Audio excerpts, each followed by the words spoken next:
හොඳට අහගන්න මේ කියන්නේ කොහොබයක්කංකාරී ශාන්ති කර්මයේන පුද පූජා රටාව පිළිබඳව. හරිද?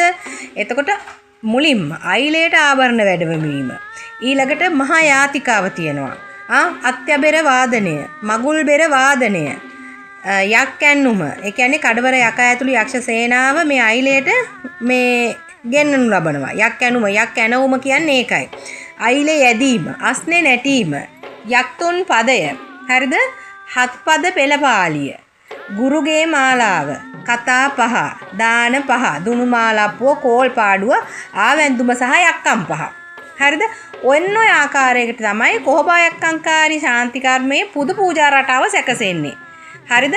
දැන් ඔය ටික ඔළුවට ගන්න ඕනේ. තේරෙනවද?